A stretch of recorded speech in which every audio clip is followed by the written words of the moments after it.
Hi everybody, and welcome to the next in our series of preparation videos to help us get ready for our workshops in Foresight. This video is intended to prepare us for Class 19, which is our second scenario development workshop down in Giovannini Commons. I start this video with a quick reference to a quote we looked at in the last class, which was from Peter Schwartz, his Learnings from the Long View, where he acknowledged that the stretch scenario is really where some of the greatest insights can come from. And so we challenge ourselves at this stage of the process to really stretch that cognitive distance and come up with distinctive and unique scenarios. And that's our challenge. So we use this workshop to try to accomplish that. And let's get going. So by now, of course, you're familiar that we have a menu of options, frameworks that we can use to develop our scenarios, and each of you on your team has chosen one of these and built your scenario development around that framework. And the first process, the first stage in the scenario development process is to really understand how change unfolds across these various different scenarios, right? That the trajectory of all of our forces of change, whether they be continuous change or uncertain discontinuous change, each plays out in a different way, and we really want to understand, dig deep to understand how that change unfolds in a different trajectory across each of those. And that's what we worked on in our first scenario development workshop, and now we want to put that understanding to work. So we talked about the idea that storytelling is essential in the scenario development process, and today's workshop is really about the storytelling process, right? And just a quick review of what are we talking about. Well, the first is this idea that it's built on a firm foundation, that over the past 8 or 10 weeks you've been working on systems analysis and framing of your strategic question and stakeholder analysis, historical analysis, trend analysis, and we want these stories, these scenarios to build on all of that work and not reset and come at it from a different angle, but that it's all an integral approach. From there, based on the forces of change and the various trajectories that we've uncovered through our scenario development matrices, that we take those elements of change and we weave them together into narratives that give a clear understanding of exactly what occurred in the sequence of events that led to the outcome that is that scenario. From there, we think creatively to come up with a theme and a positioning of the scenario that is memorable and useful in the mind of the reader. And then, of course, we want to create distinctive yet immersive outcomes to really understand what these scenarios mean to the reader. So I want to reflect back on a slide I showed you in the very first class, and that was the idea of a foresight mindset. And this is where we actually make this mindset come to life, right? And there's two challenges that you have in terms of bringing this into your project. The first is that you bring a blend of systems thinking and critical thinking and now creative thinking such that you can imagine futures that are not just a different flavor of the status quo, right? But are really enlightening and creative and create some cognitive distance from that position of the status quo. So your mind needs to embrace that creativity at this stage. But the second challenge is in how you articulate your scenarios. That these scenarios are not just for you to understand, but they're for you to use to influence and inform the readers, right? The executives and the management team, your client, who are going to use this. And so it becomes a communication and articulation challenge. And we have to accomplish both of those to make this process work.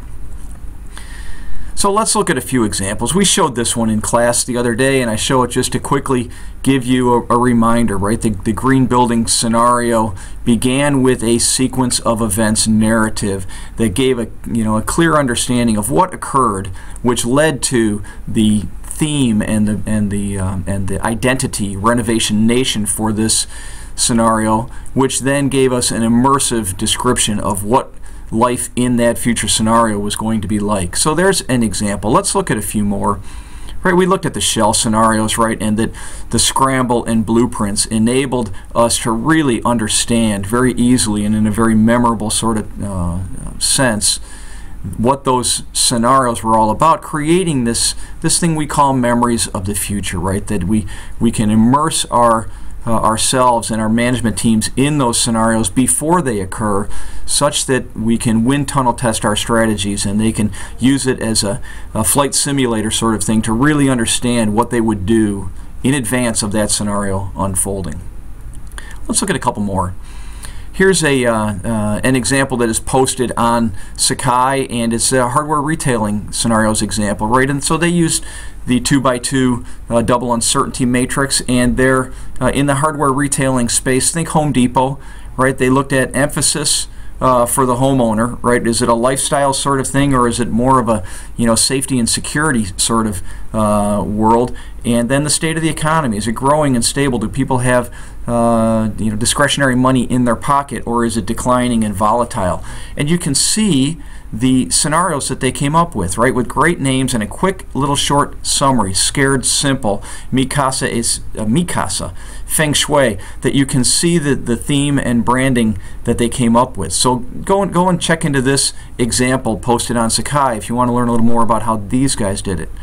Another one, this is an example that DHL, the freight company, kind of the European UPS company, delivering tomorrow is what they named their study. It was looking out to the middle of the century around the logistics space. And you can see that they have a handful of forces of change, right, from GDP to environmental quality and on down the list, that they looked, and then they assessed the trajectory across. In this case, they did 5 scenarios, but the scenarios that they came up with: untamed economy, impending collapse, or paralyzing protectionism, or global resilience, local adaptation. The themes came through, and they took those and created a summary of each. Again, I'm not going to go into the details of it, but I encourage you to go and look at this example posted on Sakai to learn more. The Millennium Ecosystem Assessment. This is one we showed in a class a few weeks back, where they again used directionally correct trajectories for all sorts of forces of change, and they came up with a range of scenarios from global orchestration, right, which is sort of the growth and continuation scenario where collaboration became an essential part, to the adapting mosaic, which is sort of a constraint scenario, that resources are not as plentiful as people need, and so we have to create alternatives and new ideas to get by with fewer resources than we need, to the transformational one, the techno garden, where bioengineering and geological innovation and computer technology allowed us to increase crop yields in ways that reduce the impact on the planet, etc., to the collapse scenario, which, as you can see from their positioning and imagery here, is a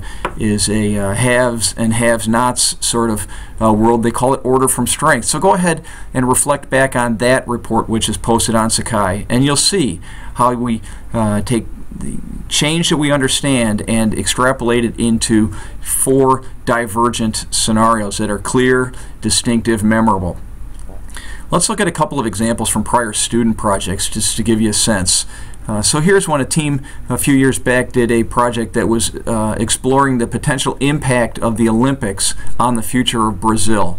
And they used the double uncertainty matrix method, where they had 2 matrices. On the vertical axis, they had would the economics of the games be financially viable, meaning sponsors and television revenues and etc. paid for all of the expense of creating these games, or would they be financially crippling, which is to say that the city would go into billions of dollars in debt to be able to deliver these games. And then on the other axis, would the infrastructure they create long-term useful sorts of buildings and structures and roads and other infrastructure that would help to serve as a framework for continued economic growth? Or would the infrastructure be left behind, that the village would be empty and the athletic venues would be unused and left to decay and that sort of thing? Where they went with their scenario development was to brand each of them around one of the games that actually landed in that quadrant. Very insightful. From, we had Atlanta to LA to Barcelona to Montreal. A very creative way of bringing life to these scenarios. Another project done a couple of years back, they were looking at the future of water in the main part of the U.S. So in what we call the MOM basin, the Mississippi, Ohio, and Missouri River Basin, which is where almost all of the agriculture in the U.S. comes from, and how water will play into that.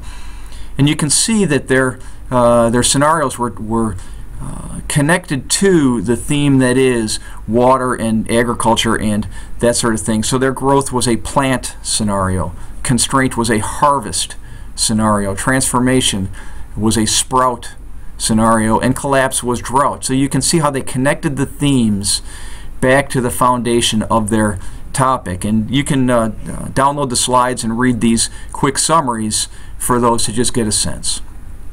One more example, a team did the future of assistive geron technology, which is technology for seniors. And again, they used the alt futures scenario, and again, their themes were evolving elders, suppressed seniors, golden agers, and baby doomers. And again, you can read down their narratives here and their sequence of events to understand how they were each distinctive, but yet the themes and the storylines were connected back to the underlying intent or framing of their project. So let's talk about our this phase of the scenario development process, which is the second half, the storytelling half. Okay, and so we ask, have you provided clear and understandable pathways, the sequence of events that unfolded for each of the scenarios, right? This is the what aspect. What happened to make this scenario occur?